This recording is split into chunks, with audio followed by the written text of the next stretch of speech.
Acho que a gente tem que lutar por aquilo que a gente consegue mudar. O que não consegue mudar, a eleição, por exemplo, seja que lado for, não adianta.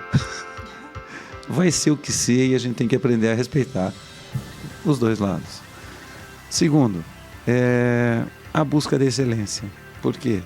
Porque a nossa vida é muito curta para a gente ser medíocre, ruim no que você faz, ou está fazendo o que você não gosta.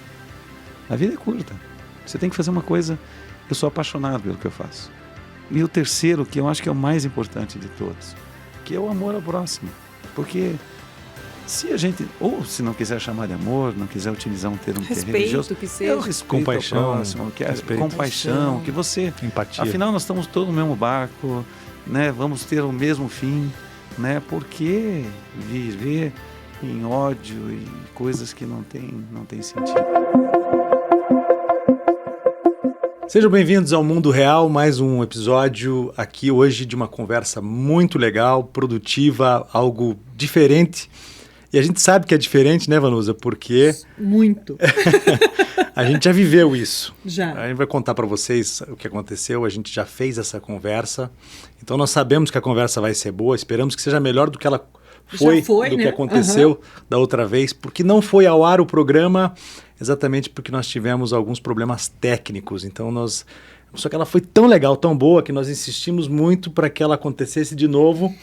Não tinha como não fazer essa entrevista, né? E para você, esse bate-papo, mais especial ainda. Para porque... mim é muito especial. Todos os entrevistados, todas as nossas conversas são muito legais. Sempre a gente sai daqui leve, né? Verdade. Mas tem alguns que são, como eu falei, do coração, assim. É muito gostoso. Daí tem uma motivação maior. Eu acho que fica mais gostosa ainda para quem está lá do outro lado. Na última conversa que nós fizemos com o nosso convidado, daqui a pouco eu vou anunciar aqui, apresentar um pouco do currículo dele. A conversa me provocou muitas reflexões, pensamentos, né? Eu saí, acho que foi um sábado, fui para casa e aquilo foi muito legal porque eu passei a pensar diferente em relação a muitas coisas.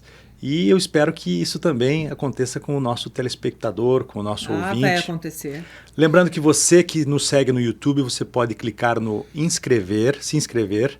Aquele lance do sininho que todo youtuber fala, a gente está acostumado a ouvir, mas você virando um inscrito do nosso canal, você vai receber todas as informações de quando a gente tiver episódios novos aí nessa nova fase do mundo real. Daí você vai poder acompanhar. Inclusive no Spotify, né? Spotify também, e a gente costuma colocar nas nossas redes sociais também, no Instagram. Avisando que está chegando. O link na minha bio, você pode clicar lá, tem lá Spotify, YouTube. Na minha também. E os artigos também, a coluna agora no Paraná Portal, a coluna semanal, que é o João Viva tá chique Bem. Demais. A Vanusa me ajuda, ela me dá todo o suporte. E o podcast, lógico, porque é uma reprodução do que a gente faz aqui. Então é um podcast, uma coluna sobre saúde no paranaportal.uol.com.br, que você terá lá também acesso a informações. A gente vai falar um pouquinho sobre isso. Hoje a gente vai falar aqui sobre o que, Vanusa? Espiritualidade. E olha que a ciência anda olhando com carinho para esse tema, viu? A ciência. A ciência. Já se fala muito nisso. Eu descobri que tem aqui no Brasil um Conselho Federal de Medicina da Família e mais alguma coisa, sociedade, acho. E eles também falam muito desse assunto da espiritualidade. Achei na BBC alguns temas muito legais. E o nosso entrevistado escreve sobre isso também e é da ciência. Ninguém melhor do que alguém da ciência para falar sobre espiritualidade. As pessoas têm curiosidades. Hoje em dia, a gente acompanha o crescimento das religiões no Brasil e no mundo. A gente passa a viver momentos parecidos com o que a gente viveu no início da nossa história, inclusive com embates, né, entre religiões. É importante destacar as diferenças entre a fé, a religião, né, o que cada uma tem. A espiritualidade, que não necessariamente está ligada à religião. Mas vamos contar quem é o nosso entrevistado? Vamos contar quem é o nosso entrevistado, porque ele está ansioso ali, falando, vocês vieram aqui, me convidaram para falar ou para ficar falando e eu ouvindo. Ele nasceu em Ponta Grossa em 1972, possui graduação em Medicina pela Universidade Federal do Paraná, tem o título de especialista em cirurgia geral, cirurgia oncológica e mastologia. Mestrado acadêmico em Medicina pela Universidade Federal do Paraná também, doutorado em Medicina Clínica Cirúrgica pela Universidade Federal do Paraná, pós-graduação em Bioética pela Università Católica del Sacro, em Roma, Itália, Surgical Fellow em Cirurgia Plástica e Reconstrutora da Mama no European Institute of Oncology, em Milão, Itália. Pós-graduação e liderança em cirurgia na Universidade de Harvard. A pessoa é muito chique. Pois é, esse currículo não acaba mais. Não. É muita coisa legal. Foi professor de bioética também e metodologia científica no curso de medicina e na pós-graduação, programa de mestrado e doutorado em biotecnologia da Universidade Positivo. Foi coordenador acadêmico do curso de medicina da Universidade Positivo. Não acaba mais mesmo, Tá acabando, né? tá acabando. Atualmente é membro do Board of Directors da School of Oncoplastic Surgery nos Estados Unidos. Tem experiência nas áreas de mastologia, cirurgia oncológica, bioética, metodologia científica, educação médica, atuando principalmente nos seguintes temas: câncer de mama, cirurgia oncoplástica e reconstrutora da mama, bioética, clínica e educação médica. Mas fora esse currículo extenso que ele tem na área da medicina e da ciência, né, vinculado à ciência, logicamente, ele é também do Instituto Ciência e Fé. O nome dele é Cícero Urban. Para não errar dessa vez, né? Para não errar dessa vez. Um prazer. Muito obrigado por estar aqui com a gente. Mais uma vez, um bom bate-papo. Tomara que seja. Muito obrigado pelo convite. O prazer é meu. Esqueceu de colocar com seu amigo da Vanusa, amigo do João. Verdade. E Uma você, pessoa especial. E você sabe que eu tinha colocado em rede social que eu tinha estado, né, naquele primeiro encontro nosso, que foi ótimo também. Voltei para casa muito feliz. E o pessoal pedindo link. E eu falei, ai meu Deus. E agora? Né? Não tinha o link não veio e ficou. Agora nós vamos ter que colocar de volta. Peça para o João e para a Vanusa lá, esses idiotas que não conseguiram colocar na internet, subir o nosso programa e a nossa conversa. Mas foi muito legal a nossa conversa da outra vez, porque são coisas que a gente muitas vezes não para pensar. Muita gente fica na correria do dia a dia e tem que fazer isso e tem que fazer aquilo. Imagino que a tua vida seja assim também. Você tem dias de cirurgia muito intensos. Quando é que começou esse lance de pesquisar a espiritualidade? Não estou nem aqui considerando... Geralmente a religião, a fé e, por consequência, a espiritualidade passa pela nossa formação, né? Vem dos nossos pais, aquela coisa de frequentar a igreja, o que é a igreja, o que é Deus, Bíblia... ou a escola também, né? Tem muitas escolas religiosas. Eu estudei numa universidade muito religiosa também, e era obrigatório o estudo da Bíblia como matéria acadêmica. Mas quando é que veio? Eu acho que a gente passa por um processo de amadurecimento em que essa fase ela não tem a mesma força que tinha quando a gente não sabia questionar, vamos dizer, né? A gente vai crescendo, ficando mais velho, amadurecendo, e daí a gente passa por um momento espiritual muito interessante, que é o da opção mesmo, né? Não vou ser influenciado pela educação dos nossos pais, eu vou começar a pensar nisso, por quê? Né? Questionar. Por conta própria, né? Sim. Você que, né? E você, acho que de um jeito diferente também, porque é médico e trabalha com pacientes em estágios avançados, às vezes, né? Uma coisa que você deve ter, eu acho que você passou por isso também, né? A pessoa pensa sobre a vida, pensa sobre a morte, e daí passa também a olhar para esse lado espiritual. Quando é que você deu esse clique? Chave? Olha, primeiro a gente tem que separar bem a questão da religião e a questão da espiritualidade, porque a espiritualidade é uma busca da transcendência, que não necessariamente passa pela religião, né? Então eu tinha uma vida religiosa intensa em casa, meus pais eram espíritas e eu me converti depois ao catolicismo, daí veio o clique. Mas por conta de ter encontrado a mulher da minha vida, que é minha esposa, Linnei, até hoje nós estamos há muitos anos juntos e vivemos muito bem. Mas até foi essa questão da religião, nós temos pessoas que são ateus, por exemplo, e têm uma espiritualidade importante. Por quê? Porque querem deixar alguma coisa aqui, né? A gente busca essa vivência, essa imortalidade, mas geralmente isso acontece num momento de crise. Para a maior parte das pessoas, esse clique vem num momento de crise, de uma perda de uma pessoa importante na vida da gente, de uma doença onde você busca um significado, né? Por que está acontecendo isso comigo? Eu tive Eu digo que eu tive uma oportunidade de ter tido uma doença grave há 17 anos atrás, agora. Eu tive um câncer de pâncreas e os meus colegas mesmos tinham me dado 5% de sobrevida, de chance de estar vivo em 6 meses. Eu sempre tive essa questão da finitude resolvida, tanto que eu resolvi fazer oncologia.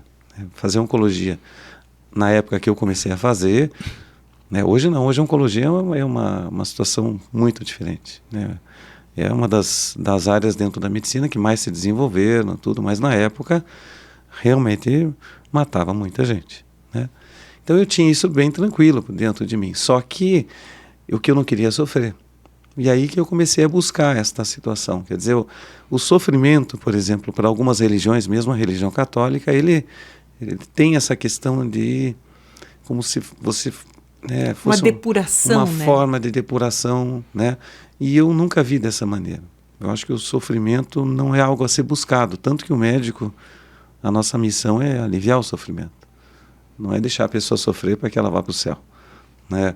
Eu acho que nós temos a doença, ela é uma oportunidade para você se superar e se transformar numa pessoa melhor. Porque a gente não faz esse exercício diário, né? A gente sai de casa, chega para o trabalho, volta para casa, dorme e essa rotina vai. A gente para muito pouco para estar pensando, né, sobre a nossa vida, sobre o que nós estamos fazendo, sobre o significado até da nossa profissão, das nossas atividades, da nossa família. Para agradecer o dia que começou, né? Abrir os olhos. E hoje eu estava refletindo antes de vir aqui uma coisa interessante, o que a gente tem momentos na vida que a gente quer que durem para sempre, né? Eu tive uma situação com os meus filhos e eu levo eles para a escola todos os dias e um dia, até me emociona, um dia a minha filha, ela colocou uma música no rádio, que é uma música que eu tocava quando ela era pequena, Bandolins. A música é Bandolins. E daí nós começamos a cantar e fomos para a escola. Eu falei, não queria que crescesse. Né? E eu também não queria que isso queria que durasse para sempre, né? Sim. Mas não dura. Então, aquela sensação, né? Gostosa. Aquela coisa gostosa. Então isso é uma coisa que quando você fica doente, você tem medo de perder, é aí que você busca essa transcendência. Pode buscar transcendência através da religião ou não, né? Porque também tem influências religiosas que são negativas. Tem situações, por exemplo, eu tenho pacientes que, ao invés de buscar o tratamento, ficam esperando a cura. E eu tive, inclusive, em casa isso, né? A minha mãe esperou a cura de uma doença e deixou a doença ficar numa fase avançada sem eu saber. Então essas coisas também a gente tem que trabalhar muito bem. Porque a gente não pode esperar um milagre acontecer conosco, porque por que eu sou diferente da Vanusa ou do João? Por que o milagre tem que acontecer em mim e não acontecer em vocês? Seria até injusto, né? Do ponto de vista teológico está totalmente errado. Né? Pois é, mas como provocar essas pessoas que estão aguardando ou que colocam isso como parte do percurso natural da vida, do destino? Como fazer esse embate entre aquilo que é ciência e a fé, a espiritualidade, a crença no depois, vamos dizer, né? Porque tem gente que realmente, como a sua mãe, eu não vou me tratar, eu não vou procurar um médico, é assim mesmo, chegou a minha hora. Como que a gente estimula também a espiritualidade ao mesmo tempo em que diz, mas você está aqui agora, você tem que fazer o que tem que ser feito para sobreviver agora. As duas, a ciência e a fé, elas não são antagônicas. Elas se complementam. Porque a ciência, ela não vai responder o problema da transcendência, porque nós fazemos perguntas. Eu sou professor, né, de metodologia científica. O método científico é muito simples, né? Ele é uma coisa que ele responde a perguntas muito objetivas e tem perguntas que a gente não consegue responder. Não tem como, usando o método científico, saber se tem vida após a morte. Não tem como, com o método científico, dar um significado à existência de um paciente que está em fase terminal. Isso é totalmente fora do contexto. É por isso que a medicina é uma profissão que exige as duas áreas, o conhecimento técnico e a parte humana. Porque não o paciente dá para ser cético não tem nessa como hora. Você ser um pesquisador, você só entender do método científico, você conhecer o melhor tratamento técnico, Porque o doente busca também o outro lado, que é o lado humano, que é o que nos diferencia da máquina. Senão a inteligência artificial vai substituir o médico, o enfermeiro, né? O fisioterapeuta vai conseguir de uma maneira muito melhor. Só que a parte humana, ela faz parte, porque nós temos isso. A busca da transcendência é própria do ser humano. Eu li, saiu acho que faz uns 3 ou 4 meses, logo depois da nossa entrevista, uma reunião de consenso dentro de uma sociedade de oncologia sobre espiritualidade. Quer dizer, isso é uma coisa impensável anos atrás. Por quê? Porque faz bem ao paciente, e nós temos que entender essa parte. E já existe estudo científico Sim. que comprova isso, né? O Sim. sofrimento é menor durante o tratamento de uma Sim. doença. Né? E a gente As tem que pessoas entender adoecem isso. até menos, né? Quem tem uma espiritualidade, ou até quem tem uma religião bem praticante, costuma adoecer um pouco menos, até porque ela se coloca menos em risco, se cuida mais, né? Eu acho que tem uma explicação técnica para isso. Científica. Porque se você tem um sujeito que não está bem consigo mesmo, por que vai buscar o tratamento? Por que vai seguir o que a gente... Eu, por exemplo, uma paciente com câncer de mama, eu digo, olha, você tem que fazer exercício. Tem que fazer musculação. Ah, doutor, eu não gosto. Mas agora não é mais gostar. Agora tem que fazer. Então, quem não está bem, não vai fazer. Não tem força de vontade para fazer. Tem a ver com a saúde mental. Então, o que vai acontecer com essa paciente que não faz a musculação? Ela vai ter mais efeito colateral com o medicamento que ela toma, né? Muitas tomam medicamentos que vão dar dor articular, né? Muscular, né? Vão dar inchaço, ela vai achar que engordou, a autoestima vai lá embaixo, e assim vai, quer dizer, vai num descendente. E essa paciente daqui a pouco nem o comprimido toma direito. Então, é claro, a evolução dela provavelmente vai estar impactada por esta situação. Por outro lado, se você consegue trabalhar todos os aspectos técnicos e humanos envolvidos, a evolução tende a ser melhor. Cícero, você disse... Isso tem estudos mesmo. Tem, e já tem de muitos anos. Já tem. E nós fizemos um estudo muito interessante aqui em Curitiba com pacientes com câncer de mama. Uma orientanda minha, que hoje é professora, a professora Eliana Adami, no mestrado de bioética da PUC, ela fez entrevistas com pacientes que eu ia operar. Então, eu ia fazer cirurgia de câncer de mama com reconstrução. E existem questionários específicos de espiritualidade. Questionários assim, validados cientificamente, não para dizer que uma pessoa é mais espiritualizada ou não, mas para dizer o quanto a espiritualidade impacta na vida dessa pessoa. Isso é validado, tem publicações técnicas sobre isso. Então, ela fez uma comparação entre as pessoas que tinham este impacto maior da espiritualidade na vida e a dor pós-operatória. A minha expectativa, confesso, como pesquisador, e o pesquisador tem expectativa em relação ao resultado, né? Era que não desse diferença. Eu achei que não ia dar diferença. Vai chegar no final, os dois lados vão dar iguais. E as pacientes que tinham essa vivência espiritual mais intensa tiveram menos dor na pós-operatória. Que tem escala de dor, né? Ou sofreram menos com a dor. Sofrimento é diferente, né?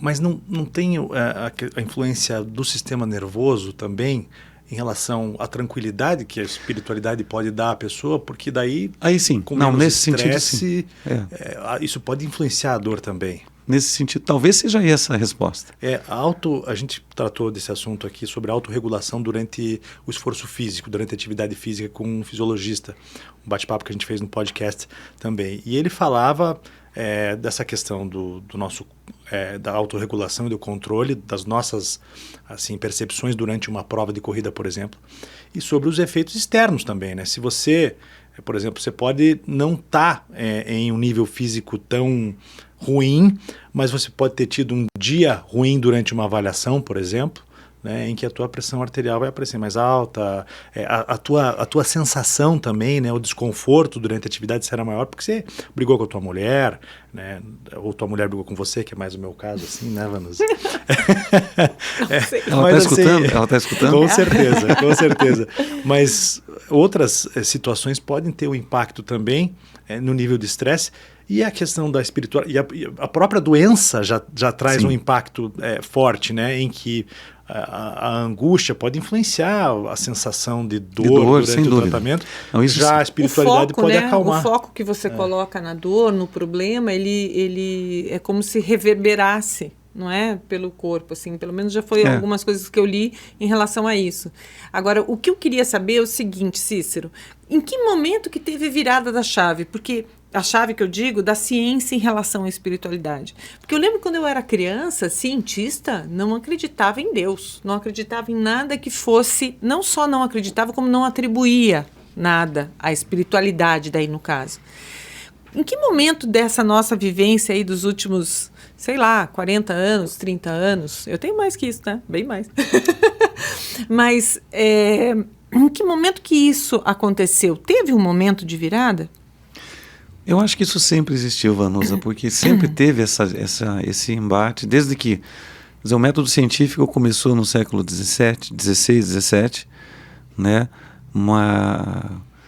Mas a discussão entre ciência, religião e a fé, ela sempre, eu acho que não, sempre. Eu acho que não, pelo menos na oncologia, eu acredito que começou-se mais na década de 80 a se falar mais sobre isso, a termos publicações técnicas sobre isso. Eu, quando eu era residente e quando eu era acadêmico de medicina, já tinha algumas publicações sobre isso. Aliás, eu escrevi sobre isso também quando eu era acadêmico de medicina no jornal do Dunk, lá, que legal. do diretório acadêmico. Então já tinha porque é uma busca, né? A busca, a crise, né? A hora que é sempre no momento de crise, quer dizer, a ciência tem limite. O P menor do que 0,05, que é uma coisa que nós utilizamos como o estatisticamente significativo, significa que a gente aceita 5% de falha. Então a ciência tem limite. Nós sabemos que o tratamento, né, tem limite, que chega um momento que você também já não sabe, não é que não saiba a evolução, mas não tem mais o que fazer em algumas situações em termos de cura e tem que buscar aliviar o sofrimento. Hoje se fala muito em qualidade de vida, muito, assim. A medicina oncológica, sobretudo, ela está em individualização e qualidade de vida. E na qualidade de vida entra o paciente como um todo, né? Um paciente precisa, às vezes, do sacerdote junto, às vezes precisa de alguém da sua igreja junto no momento do tratamento. Dá um conforto. Dá um conforto, ajuda a tomar decisão, ajuda a não ter essa visão errada da religiosidade, né, que eu coloquei como a parte negativa. Porque a parte positiva da religião, ela é sensacional, porque você tem um paciente que às vezes está com uma dificuldade de aceitar uma determinada situação, isso ajuda no processo de aceitação, né, ele entender que a doença é parte da vida, todos ficamos e vamos continuar ficando doentes. Até porque estamos vivendo mais, né? No livro do Yuval, tem uma coisa interessante, ele fala sobre 2050. Em 2050, né, porque hoje o que acontece? Hoje você vai no médico quando você sente alguma coisa. Em 2050, tudo vai ser com algoritmos, então nós vamos estar com a melhor saúde da história, só que constantemente doentes, porque você vai estar o tempo todo encontrando com alguma alteração que tem que estar sendo corrigida. Então veja só que reflexão interessante. Né? Hoje você não está doente e não se sente doente, porém, eventualmente pode estar até com alguma coisa crescendo dentro que você não sabe. Sim, é o caso do câncer, né? A gente nem sabe. Nós temos tá ali. mais de 200 células tumorais durante a vida toda e o nosso organismo combate, né, vence e chega uma hora que alguma delas cresce e aparece clinicamente. Então, em 2050 nós vamos estar com tantos algoritmos, né, com tudo isso trabalhando dentro de nós, que a gente vai estar o tempo todo doente. Imagina a cabeça nessa situação. Mas como diferenciar, né, a prevenção, porque ela é necessária também. Eu faço muito isso, minha mulher diz que eu sou meio hipocondríaco, estou buscando doença toda hora, ultimamente, né, porque nos últimos 10 anos da minha vida eu fazia um exame, ia no médico acho que uma vez a cada 5 anos, de repente virei essa chave e passei a me cuidar mais, senti a necessidade de me cuidar mais também. E buscar a prevenção, evitar que questões relacionadas à saúde, problemas de saúde aconteçam. Mas como diferenciar essa coisa do buscar a doença ou prevenir, né? Como diferenciar isso, né? Como é que a gente vai, se a gente viver realmente esse momento em que a gente vai ter, sei lá, um chip no Mas nosso é que daí corpo. eu acho que são duas coisas diferentes, né? Porque buscar a doença é o que ele disse, são os algoritmos que vão estar encontrando alguma anomalia naquele momento, que é pontual às vezes, né? Agora, a prevenção, ela está muito mais ligada ao teu modo e hábitos de vida, né? Eu acho que a prevenção, né, ela está muito relacionada à maneira como a gente também vê a vida. Porque eu tive um momento, alguns anos atrás, que eu estava numa fase de muita atividade. Eu estava exagerando e não estava vendo. Chegou no final do ano, eu fui fazer um exame, o cardiologista chegou, falou: Cícero, você está com extracístole? Eu falei: não. Tá com o quê? Extracístoles. Eu falei: não, tá, e tá com bastante. É batimento errado? A mais, errados. Eu nunca tive. Aí eu peguei o Apple Watch, né, que ele faz aquela... Controle. O eletrocardiograma estava cheio. Eu falei: meu Deus do céu, o que acontece? A minha vida estava errada. Né? Eu tinha que tirar alguma coisa dela, né, e começar a fazer exercício físico. De 3 anos para cá que eu estou fazendo exercício. Melhorou tudo. Se eu soubesse, eu tinha feito exercício a vida inteira. Menos estresse, né? Diabetes controlada. Diabetes controla, acho que eu sou diabético também. O diabetes controla, tem menos estresse. Hoje eu não tenho extracístole nenhuma, zero. Sem ter feito nada. É só estresse. Que tipo de exercício que você faz? Musculação, que é o que eu mando os pacientes fazer. Não, mas aqui a musculação ela tá baseada em evidência mesmo. Porque você reduz a resistência à insulina e com isso, além de não ter, de você reduzir a massa gorda, né, você também melhora os efeitos colaterais do medicamento e você também reduz a chance da doença voltar. E o exercício melhora também a tua questão de autoestima. Os hormônios que você libera todo, durante, né? É um todo. E a musculação dá um resultado mais rápido também. A atividade cardiovascular, imagino que para uma paciente de câncer também seja mais difícil, né? Porque ela é mais intensa e tem uma duração maior também. Durante o tratamento, sim. É um todo, né? Por isso que, né, essa questão da espiritualidade, a pessoa que não se encontra, ela se afasta disso tudo. Ela não volta no médico, não faz o tratamento. Então, naquela pergunta lá de trás, né, se tem ou não tem uma evolução melhor, ela tem uma evolução melhor. E você trouxe aqui o esporte. Para mim, foi o que me aproximou desse lado espiritual que talvez eu não tivesse, né? Porque é uma questão de reflexão e de viver momentos especiais perto da natureza, em locais maravilhosos, o pensamento que vai longe, né? A reflexão que você faz durante a atividade física, que você passa a pensar na tua família, na tua vida, no teu futuro, naquilo que você acredita, e passa também a mudar as tuas prioridades. Não, e o corpo é o templo do Espírito Santo, né? Eu acho muito bonita essa passagem da Bíblia, porque se você cuidar do teu corpo como um templo, você vai estar melhor. Seu corpo é teu templo, é legal templo, isso. É isso. Demais. Outro dia eu li, você falou de natureza, eu li foi publicado numa revista científica, não vou me lembrar porque essas coisas eu não guardo, eu tenho que escrever, sobre o contato com a natureza e os reflexos sobre a saúde. Então também as pessoas adoecendo menos ou se recuperando mais rápido.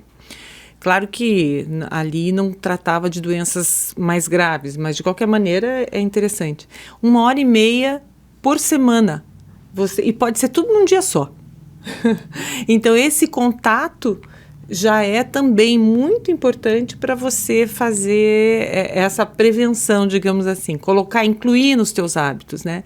E aí eu penso, quando você está em contato com a natureza, você está em contato com algo que é muito maior do que você, né? Você começa a observar que o mundo existe, que o universo é muito grande, que existem coisas que a gente realmente não compreende. E começa a apreciar isso. Eu acho que essa apreciação te leva à reflexão e te leva a ser mais espiritualizado, independentemente de ter uma religião ou não. Existem vários caminhos, né? Esse contato com a natureza, que que foi o caminho que você encontrou. A música é aquele desenho soul, né, tão bonitinho, né, a hora que ele toca, que ele sai, que ele... Eu toco flauta final de semana e me descobri na flauta. Às vezes você toca e parece que você sai mesmo, que você está num outro mundo. E a meditação, então tem vários caminhos que você pode encontrar para você, né, tá melhorando a tua qualidade de vida, tá se tornando uma pessoa melhor. A redução do nível de estresse, a gente se cobrar menos, né? A gente se cobra muito. Eu sou cirurgião, imagina, o cirurgião tem que ter mania de perfeição, né? Porque nós somos... O cirurgião não é um artista, ele é um artesão que trabalha com ciência. O artista muda, né? Eu posso criar formas do jeito que eu quiser. Eu tenho que trabalhar com o corpo e manter a saúde e tirar o que não está certo. E a gente, nessa busca da perfeição, a gente se cobra muito, sofre muito com isso tudo, né? E a gente tem que saber se perdoar mais, né? A arte, ela aproxima muito com a espiritualidade também, né? Agora, lembrando... Poesia.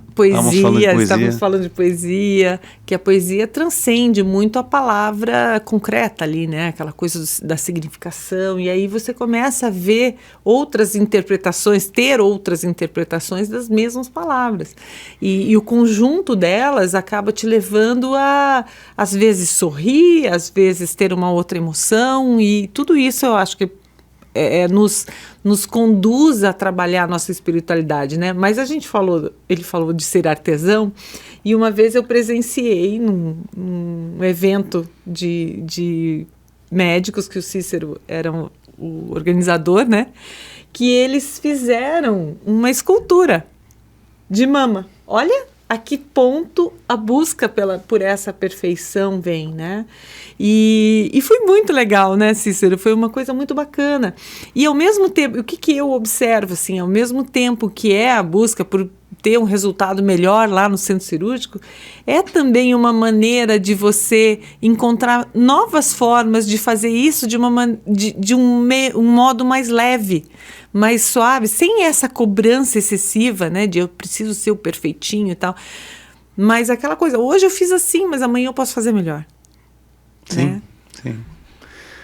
Eu tive uma passagem interessante agora faz 2 meses.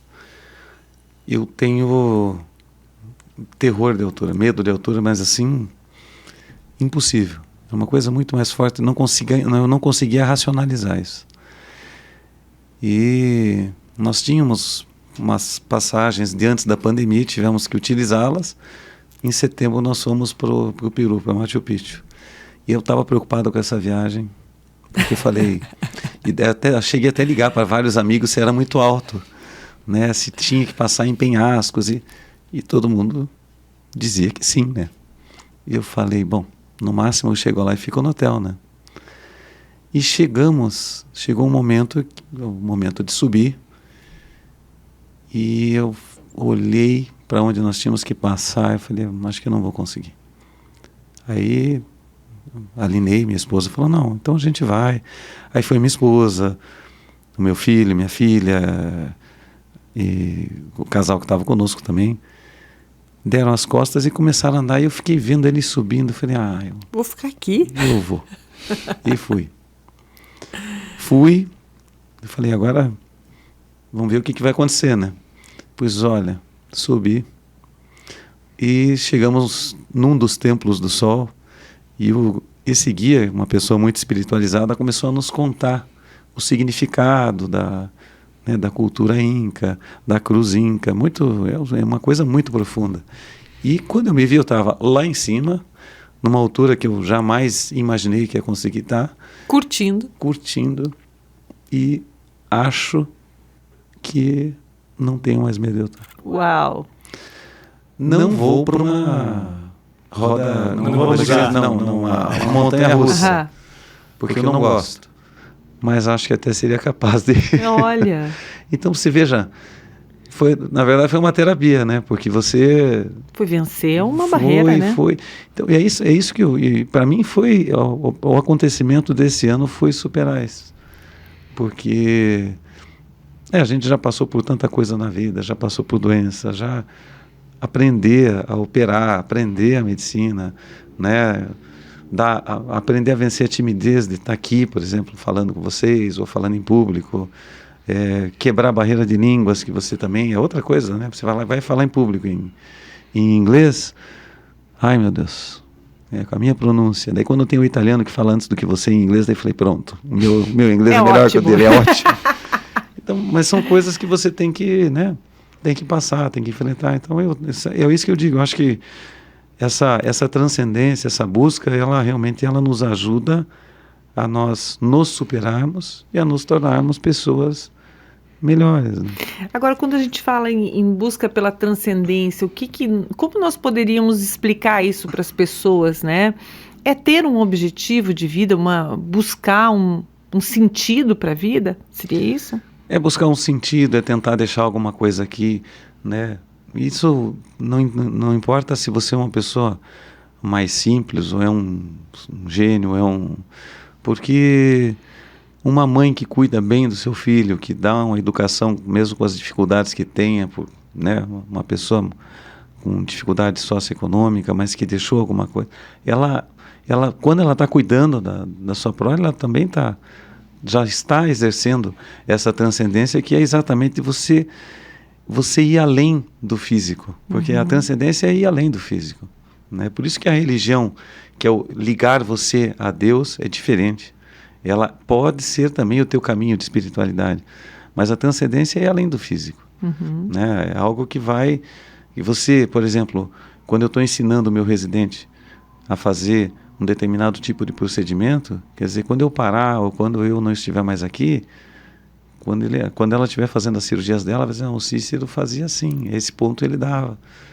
Né? Assim como eu faço também, né, com os professores. Né? Eu aprendi com o professor Petit em Milão a fazer isso, com o Mário a fazer isso, com o Rubens a fazer isso. Né? E isso é uma maneira de você, entre aspas, se imortalizar. Né? A célula cancerosa também é uma célula imortal, só que ela faz o mal. Nós temos que buscar o bem. Eu disse outro dia, eu perdi meu pai esse ano, e eu disse outro dia que enquanto ele viver na minha lembrança, ele permanece vivo. Exato. Não é? Enquanto ele ainda estiver na minha lembrança. Eu gosto de cozinhar, né? A gente não lembra de quem, do pai ou da mãe, uma tia, com certeza, da avó, cheiro de comida da casa, né? Essa não deixa de ser uma forma de imortalização, de você estar, né? E alguns especialistas em gastronomia têm trabalhado isso, inclusive aquela cozinha afetiva, né? Sim. Que é você que tem no Ratatouille. Fazer a comida. No filme. No filme exatamente, exatamente. O Ratatouille é um prato simples, né? E que ele serve um prato, puxa vida, vai servir um Ratatouille. Quando aquele crítico come, lembra de tudo. Agora, o objetivo prático e aquele que não acredita, que não tem esse lado espiritual forte, acaba se tornando, vou fazer o inverso aqui, quem tem quem acredita em algo maior, passa a ser um ser humano melhor do que aquele que não acredita. Isso, assim, quando a gente é criança, é até uma pressão que existe em cima. Olha, você tem que acreditar em Deus. Não, não é nem tem que acreditar em... Isso gera trauma também, né? Por esse lado gera trauma. Eu não quero. No primeiro momento que eu puder, que eu tiver autonomia sobre aquilo que eu faço, eu não vou mais na igreja que meus pais me obrigavam a ir. Não estou falando de mim, estou falando do pensamento geral. Né? Meus pais nunca forçaram muito para uma religião. A gente conversava muito sobre isso. Meu pai tinha um lado espiritual muito forte, mas não era vinculado a uma religião específica. E as pessoas que não pensam nisso também não pensam no legado e assim, não aquela coisa próximo, fica objetiva, né? fica objetiva no sentido de preciso trabalhar, ganhar dinheiro, sobreviver, oferecer aquilo que eu tenho de melhor para os meus filhos, né, educá-los, encaminhá-los e depois eu vou morrer.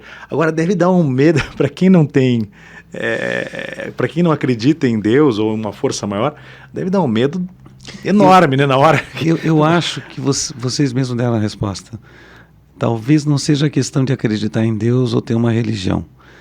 é a pessoa centrada em si mesma. É o paciente que mais sofre na prática que a gente vê, numa situação de uma doença grave. Às vezes não é nem um tumor avançado, né, que vai levar, que ela vai morrer disso, mas é a pessoa totalmente centrada em si mesma. A pessoa egoísta que não... Essa não encontra significado para nada. Porque aí é o fim. O mais difícil de lidar é exatamente esse tipo de paciente. A questão de você estar trabalhando, e aí como é que essa pessoa vai se transformar numa fase, quer dizer, passou a vida inteira. A gente adoece como a gente vive.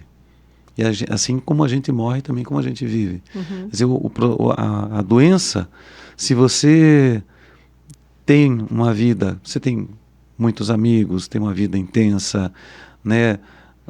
Tem uma família, né, muito própria, porque a família é uma transcendência, né? É a continuidade da gente, né? Então, se você tem uma vida nesse sentido regular, a tua doença ela vai vir de uma maneira diferente de um sujeito que só pensa em si mesmo, que só trabalha com a parte material, né, física, que daí a transcendência dele é mínima, ou quase zero não existe, mas é bem mais difícil. Então eu passei bem nessa matéria. Porque assim, enfrentar o câncer no meu caso foi, claro que não é fácil para ninguém, né?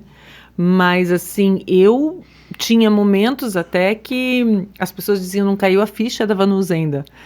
Diziam para mim, inclusive. Mas assim, uma das coisas que eu descobri foi uma felicidade, uma alegria de viver que talvez antes eu não valorizasse. E eu já tinha. Mas eu não valorizasse como hoje, ou a partir do diagnóstico eu valorizei. Então, assim, para mim, desde então, acordar e ver o céu azul ou cinza, os dois me deixam felizes, porque eu acordei. Eu sempre digo, aquela outra opção não me agradava, então... Mas você pensava na outra opção? Muito pouco. Quando eu pensava, se eu morrer... Nesse momento eu tenho que aproveitar o hoje, porque se amanhã eu morrer hoje, eu tenho que sair daqui feliz. E a gente não tem controle, né? A gente não sabe. E aí eu pensava assim, bom, eu preciso ensinar meus filhos a cuidarem deles mesmos ali, coisas práticas do dia a dia, ensinei a cozinhar, ensinei a lavar roupa, ensinei a não sei o quê, preciso deixar tudo meio pronto. Mas não era esse o pensamento que ficava em mim, eu só pensei, existia uma possibilidade, então, vamos tentar deixar o melhor possível. Mas não era o que eu pensava. O que eu pensava era justamente isso. Olha, hoje eu estou feliz. Eu quero fazer coisas para ficar bem. É exatamente isso. Você sabe que eu tive... Depois que eu passei pelo câncer de pâncreas, que felizmente era um tumor de baixo grau, por isso que eu estou vivo, senão não estaria mesmo. E uma das coisas que, claro, tem essa questão física, eu falei, a Linei, que é minha esposa, ela é radiologista, ela ia conseguir viver tranquilamente e sustentar a família. Eu só tinha uma filha na época lá, ela tinha 5 meses. Mas depois que passou, eu vi que não ia morrer mesmo, achei que, né? Eu passei por 6 meses, que eu digo, eu vivi como um sábio.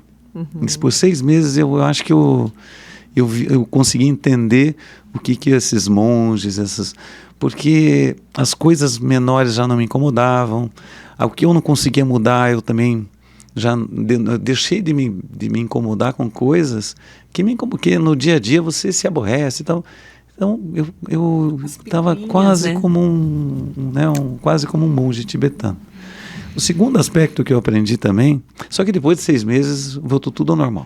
As coisas começaram a me incomodar de volta, comecei a brigar com isso, com aquilo e tal. Não, porque você acha, mas aí mudou. Porque por 6 meses eu pensei, puxa, vou viver cada dia, porque exatamente essa... Sim. Depois que Mas você será fica que você doente, não tem que ter tipo um símbolo, algo perto de você que você fica constante... lembre, né? Você olha para trás, veja o que aconteceu, veja a oportunidade que você tem. O ideal seria que alguém tivesse martelandinho ali de vez em quando, e a gente precisa, né, disso. Foram 3 lições. Uma é essa, acho que a gente tem que lutar por aquilo que a gente consegue mudar. O que não consegue mudar... A eleição, por exemplo, seja que lado for, não adianta. Vai ser o que ser e a gente tem que aprender a respeitar os 2 lados.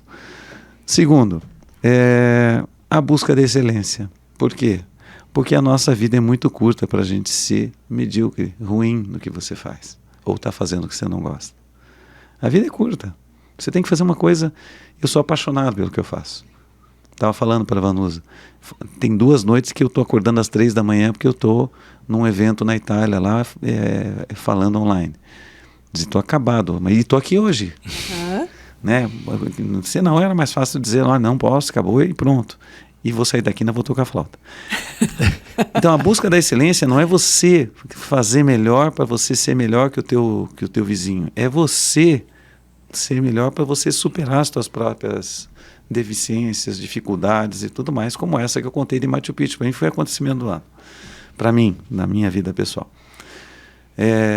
E o terceiro, que eu acho que é o mais importante de todos, que é o amor ao próximo.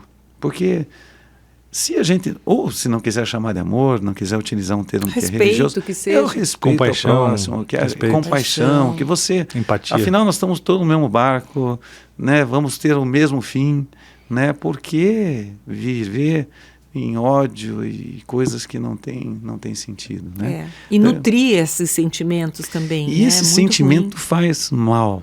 E faz mal para a saúde. Né? Isso está comprovado que as pessoas que guardam rancores, isso faz mal para a saúde, não só para a saúde mental, mas para a saúde física, porque as duas estão totalmente integradas. É um copo de veneno que você toma todo dia. Todos os dias. Agora, Cícero, você falou aqui, eu achei muito legal, até me emocionou quando você falou da passagem que teve com a tua filha, porque, e a gente falou também em legado aqui, né, do que a gente deixa para os nossos, e a grande preocupação de quem passa por essa vida. Você falou dos teus filhos, você falou dos teus filhos, e eu vou falar dos meus filhos também. Meu pai também teve um câncer de pâncreas, faleceu muito cedo, era uma figura muito forte nas nossas vidas, tanto para mim quanto para minha irmã. E, nossa, eu penso nele todos os dias, de tão forte, presença tão forte que ele tinha nas nossas vidas. E eu passei também a enxergar a morte de um jeito diferente, sabe? Aceitar a morte, né? Algo que eu achei que nunca aconteceria com a gente, perder meu pai. Jovem, né? Tão jovem e tal, 57 anos, eu tinha 24, minha irmã tinha 19. Então, assim, eu passei a pensar mais na morte, né? Vai acontecer. E daí a gente foi, né, vivendo a vida e tendo filhos e tudo. E eu tenho vários momentos que eu passo com os meus filhos, né? A gente procura... Às vezes acontece sem querer, às vezes é de maneira planejada, premeditada, mas eu falo coisas para ele, a gente tem conversas, mantém conversas, e eu me emociono muito toda hora com eles, como você se emociona também. E eu começo a falar e eu já começo a ficar com vontade de chorar. Eles chegam a perceber isso, né? Como a gente fica emocionado agora também. Mas que bom, né? Porque eles percebem que o pai é alguém que tem um sentimento ali aflorado. Sim, isso é possível. Isso já existe, lógico, né? Mas assim, muitas vezes eles não entendem por quê. E a razão, e eu cheguei à conclusão, que a razão pela qual eu me emociono tanto quando estou vivendo momentos especiais com eles e falando coisas importantes para eles, assim, sem querer, é porque eles vão se lembrar desses momentos quando eu não estiver mais aqui. Então é uma coisa automática que me vem na cabeça e eu começo a me emocionar, né? Eu falo, porque eu vivi momentos assim com os meus pais, né? Com meu pai principalmente, e até hoje esses momentos, né, surgem para mim de uma hora para outra e eu me lembro. Então é uma coisa especial você pensar, né? Você passar, porque você pensa na vida, você pensa na morte, você pensa que não vai estar aqui. Claro que aí você pensa em algo maior, acredita em algo maior, é uma outra coisa, não vou nem entrar nesse mérito agora, mas você pensar que você deve deixar um legado aqui, te dá maior responsabilidade sobre a convivência com outras pessoas também. E eu falei dos filhos aqui, mas também nas relações, como você mesmo disse, de professores, das relações que você teve, tua com o médico, né? Por que o Cícero é tão importante para você? Né? O Dr. Cleverton também, outras pessoas que viveram momentos especiais. E infelizmente nesse mundo novo que nós estamos vivendo, fatores externos, essa coisa do vizinho, né? Não é ganhar do vizinho, mas a competição que existe, né? Está acontecendo isso com o fulano, ou até mesmo em relação a uma doença, por que ele não tem e eu tenho? Né? As pessoas passaram a pensar realmente em ser uma pessoa, se tornar um ser humano melhor, né? E a vida vai passando e passa muito rápido e depois termina. e daí já passou e acabou, e daí não fica aquilo que talvez seja mais importante e mais sagrado, né? que é o legado, né? Que é o legado que a gente deixa, né? Mas acho que você me deu uma resposta importante. Talvez seja exatamente isso mesmo. Por que a gente se emociona com determinadas situações, quando você está com os filhos, até com os amigos? É interessante. Vai lembrar de mim. Vai lembrar desse dia. Vai lembrar desse dia que a gente está no carro. Exatamente. Né? Vai lembrar dessa música. Né? Vai lembrar. Isso. Uma vez que não deixa de ser além do físico. Um amigo meu me disse o seguinte: meus filhos começaram a escutar as músicas que eles gostavam mais num determinado momento, e eu não gostei, porque eu não curtia tanto aquele estilo musical, e vou dizer que hoje tem algumas coisas que eu gosto até. Até não, gosto. E admiro, enfim. Mas eu sempre coloquei, né, música que eu considero de qualidade, eu considerava e tal. E um dia, falando com um amigo que tinha estudado piano e tal, ele me disse assim: Vanusa, não liga não. Eu também passei por isso. Lá na frente, ele vai lembrar. E vai lembrar com memória afetiva. E isso é o que vai construir. Não tem problema ele ter uma pluralidade além daquela que você ofereceu. Mas o que você colocou para ele... Você não lembra de coisas que você cantava com seu pai, por exemplo? Nossa, não tinha uma viagem que a gente não viajasse com meu pai cantando. E ele tinha um vozeirão, assim, ele cantava, adorava Nelson Gonçalves e tal. E isso ficou, né? E eu gosto, inclusive, do estilo musical que ele cantava.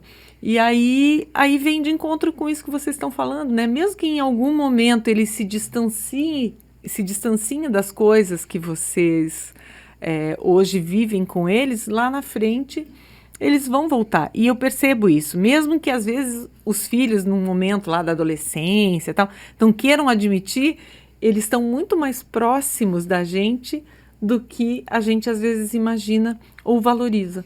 Agora vem a pergunta aqui. A gente, quando era criança, nós fazíamos parte de uma geração, a gente se preocupava muito com o que os nossos pais pensavam da gente. Uhum.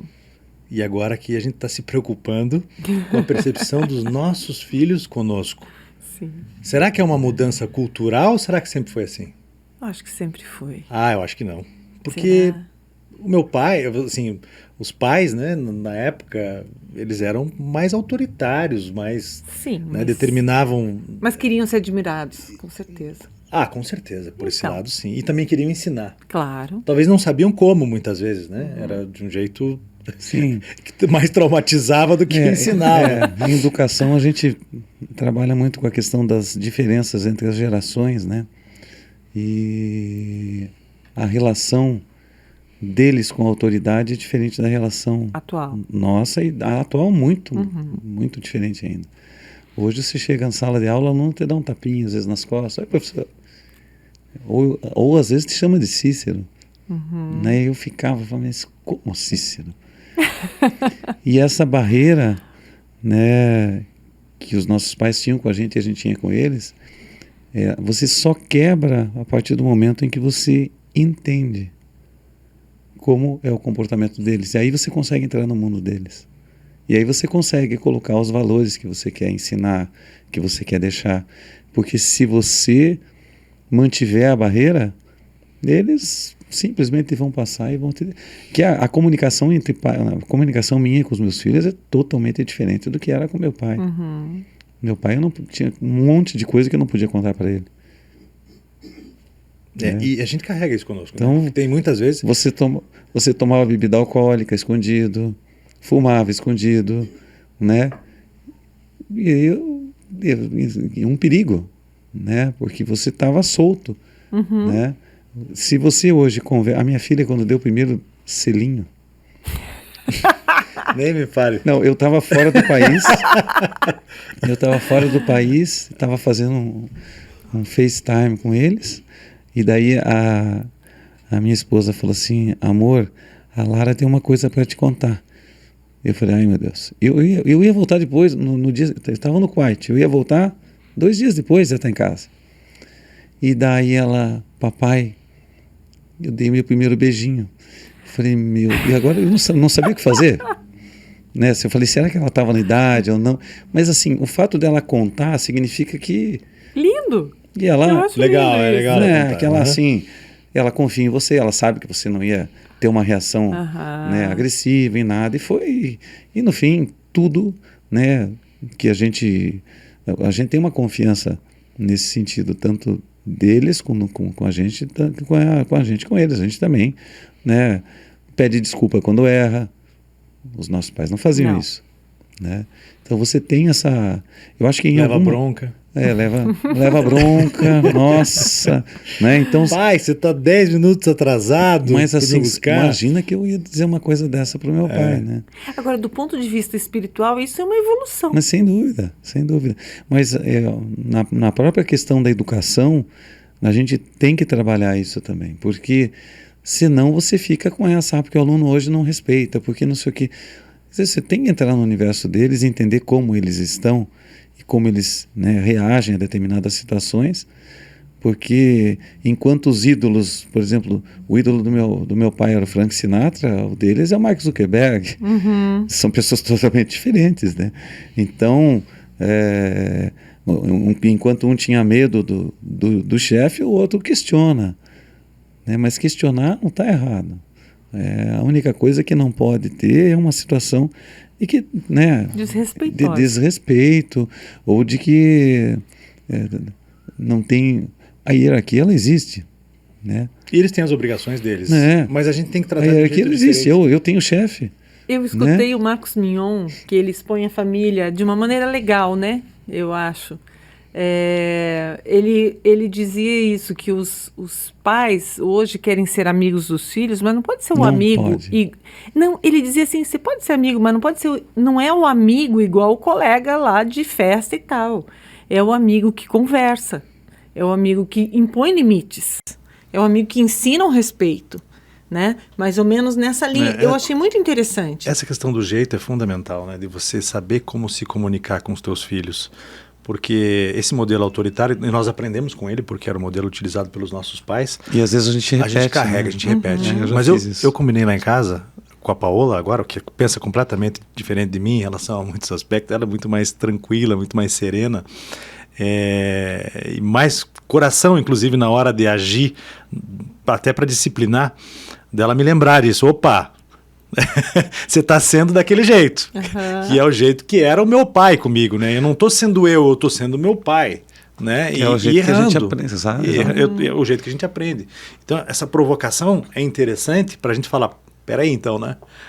Estou fazendo errado. Às vezes a gente diz não só por dizer assim, que era uma coisa muito comum dos pais. Não, isso não vou deixar. Erradíssimo. Não vou deixar. Outro dia. Hoje por quê, né? Hoje o teu filho pergunta, mas por que eu não posso ir? Mas eu Antes acho não, que você não vai. Eu fiz isso outro dia. Eu acho meu errado filho foi dizer lá, não por não. Pediu um negócio super tranquilo, ele queria ir pro clube, treinar. Falei, não vai, porque agora é hora do almoço e daqui a pouco eu vou servir. Não vai, pô, mas que coisa. Pelo menos você trouxe uma justificativa, é hora do almoço e daqui a pouco vai servir. Eu não tinha motivo para não deixar. Daí eu pensei 2 vezes, chamei ele e falei, cara, pode ir no clube lá. Depois, meu pai é meio louco, né? Decide uma coisa, depois outra. Mas acho que a gente está nessa briga com nós mesmos. Mas eu quero aproveitar que a gente está falando de criança também e como que a gente passa para eles, né? A importância da espiritualidade. Como é que a gente... inclusive saindo dessa fase que muitos de nós vivemos em relação à obrigatoriedade da religião, da escolha, ou melhor, da escolha da religião dos pais, né? Você tem que ir nesta igreja, era o padre esse, ou era o pastor esse, e você vai crescendo e aquilo passa a fazer parte da tua vida. Como tratar desse tema também com os filhos? Eu acho que cada fase, né, tem um modelo, né? Uma criança de 5 anos, de 11 anos, de 16, um adolescente de 16, um adulto, você vai ter que entrar de maneiras diferentes, né? Uma coisa que sempre nos esconderam era a morte, né? Não se falava. Quem que levava uma criança, por exemplo, num funeral, imagina, né? O vovô morreu e você leva ele para ver? Quer dizer, que impacto isso vai ter? Que história você vai contar para ele entender, né, que a vida tem começo, meio e fim, né? E que às vezes se conta aquela história das estrelinhas, né? Os bichinhos, por exemplo, né, que morrem. Uhum. Nossa, minha filha ficou desesperada quando morreu a nossa tartaruga. A gente chama tartaruga, que eu ganhei de uma paciente. E ela... Mas tudo registrado. E ela, nossa, ficou desesperada. Sim. Né? Mas isso é uma maneira deles entenderem também. Que conviverem com a finitude. Conviverem, né? com a finitude, entender que tem fim e que a gente tem que se cuidar, tem que, né, cuidar do corpo, tem que cuidar do espírito, vamos dizer, né, da parte psicológica, mental, e tem que respeitar os outros. Uhum. Porque, como eu disse, a gente está todo mundo no mesmo barco. E eu acho que o exemplo é muito importante em tudo, né? Mas na questão da espiritualidade, eu acho muito difícil uma pessoa ser espiritualizada e não respeitar o próximo. Não, é incompatível. Não existe, né? Então, eu acho que isso é um grande exemplo e é ensinar o quanto é importante você respeitar o ser humano que está à sua frente, concordando ou discordando.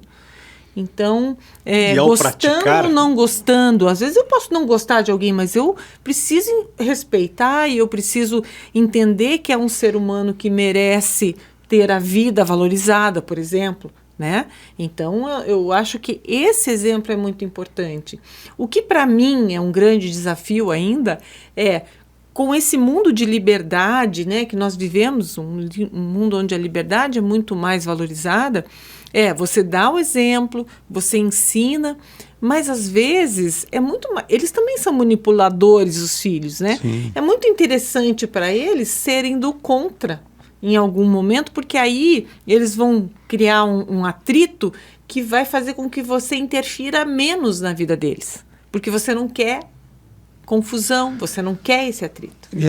E é muito mais também, como a Vanusa colocou, é como você vive, os filhos vão seguir muito observam muito, muito a maneira como você se comporta, como você trata as outras pessoas, né? Se você é um sujeito, que nem eu vi uma vez, um político muito famoso aqui do Brasil, não de Curitiba nem do Paraná, eu estava num evento em Cartagena e fui almoçar sozinho e de repente sentou esse que foi um ex-governador de um estado no Nordeste e destratou o garçom, mas de uma maneira que eu fiquei...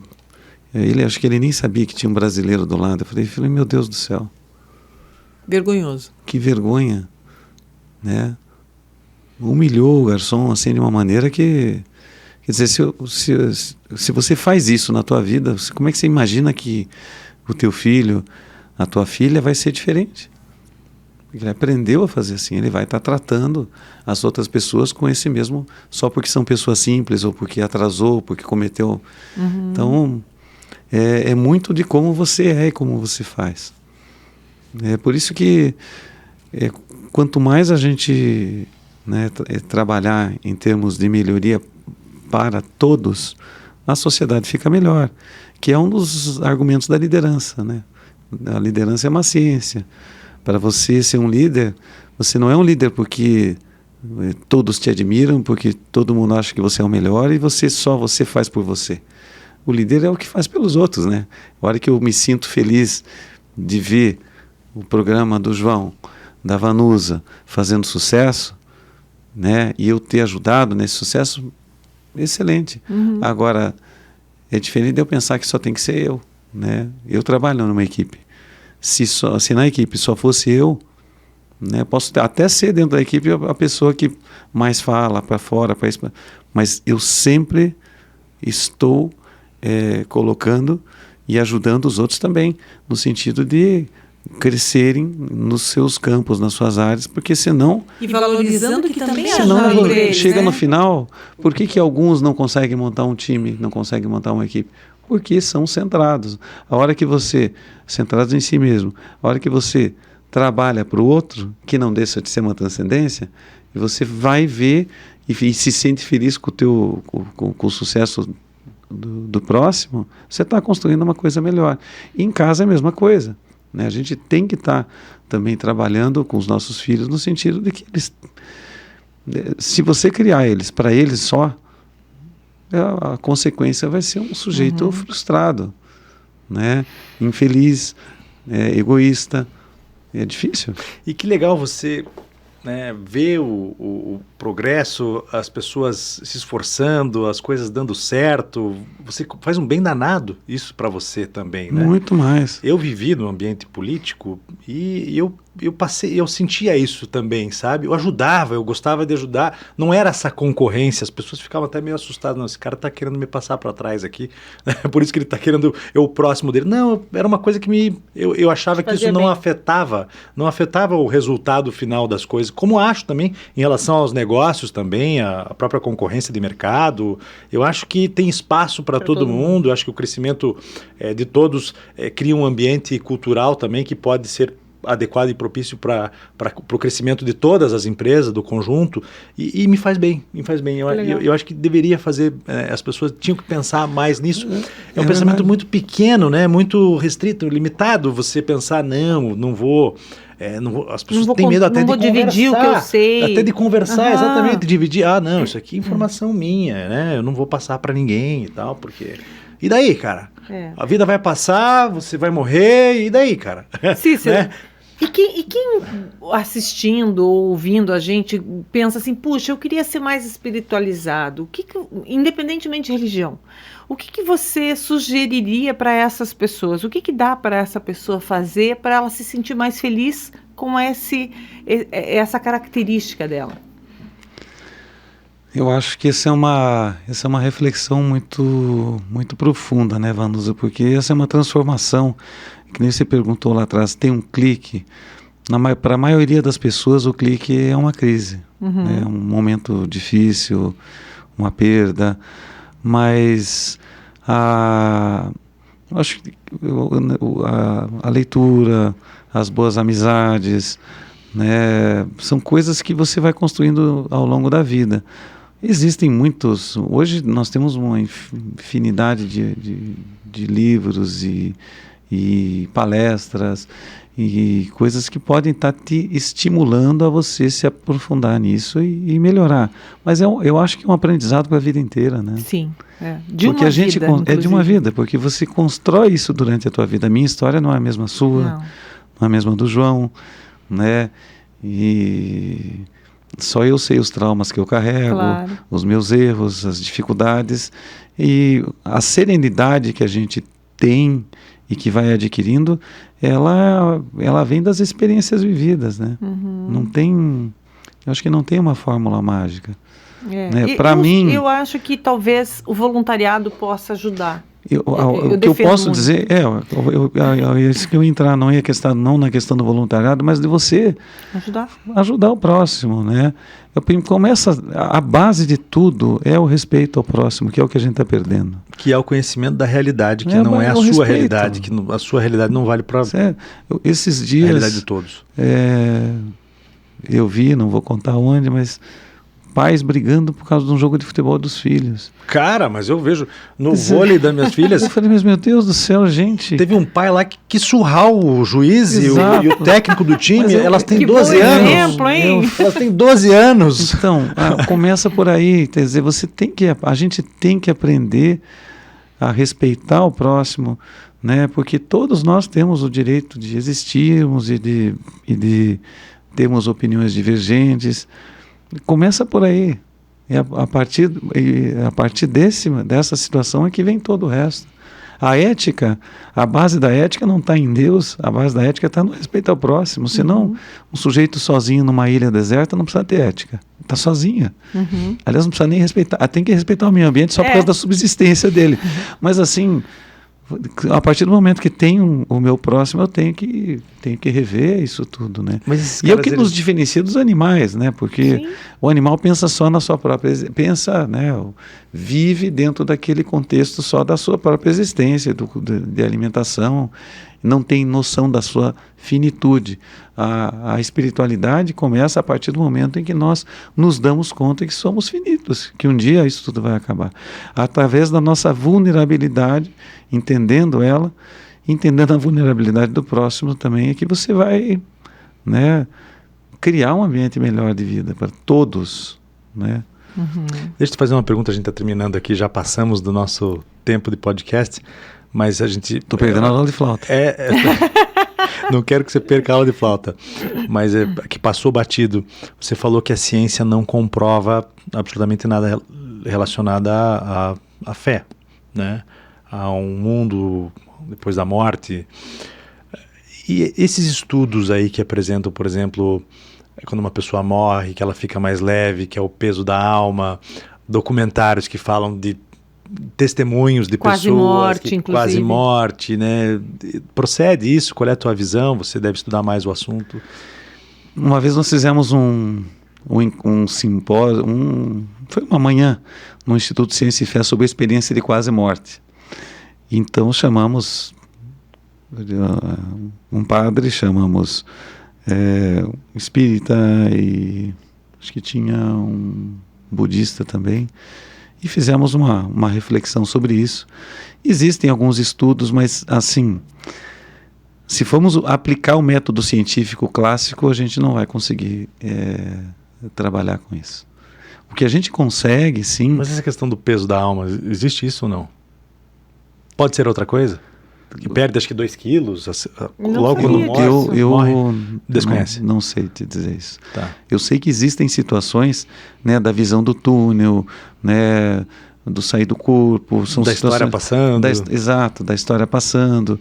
Mas talvez sejam fenômenos que possam até existir no sistema nervoso central, do ponto de vista até há muito tempo, relacionado à questão de vascularização e tudo mais.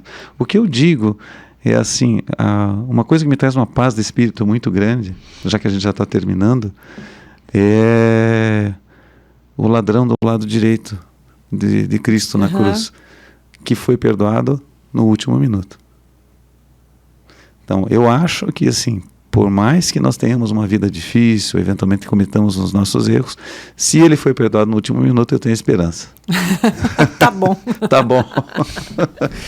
Cícero, muito obrigado pela presença, ótima conversa. Como valeu, sempre, Vanusa, né? mais uma vez. E não sei se foi melhor ou pior do que o último, mas foi diferente do último, com certeza. Foi diferente, sempre diferente. E é sempre eu gostei muito bom. mais desse de hoje. Eu tive a sorte de participar dos dois. Eu também. Pena que os nossos telespectadores só vão participar desse, mas eu tenho certeza que vão gostar, né? Agora no final já devem ter gostado. E para terminar, eu queria te dizer uma coisa. Eu acho que os médicos não têm ideia da importância que eles exercem sobre os pacientes. Ter médicos espiritualizados reflete nos pacientes, reflete. E os médicos, eles ocupam um lugar, principalmente médicos que tratam doenças graves, eles ocupam um lugar na vida dos pacientes, e olha, dos pacientes, e eu posso dizer porque eu conheço vários, que é eterno, que é um lugar de profundo amor, profundo respeito e quase uma coisa de dívida para o resto da vida. Não é uma dívida ruim, é uma dívida boa.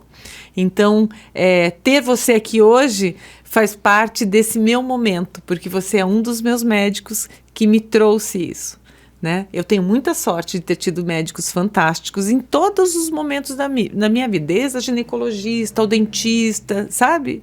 Tive muita sorte nesse decorrer mesmo. E é muito lindo poder estar aqui com você hoje tratando de um tema que é da vida das pessoas, que tem a ver com vida. Você que ajuda as pessoas a viverem melhor. Então, muito obrigada. Obrigado, Vanusa. Obrigado, João. Prazer estar com vocês aqui. Valeu, um abraço. Valeu. Tchau, gente.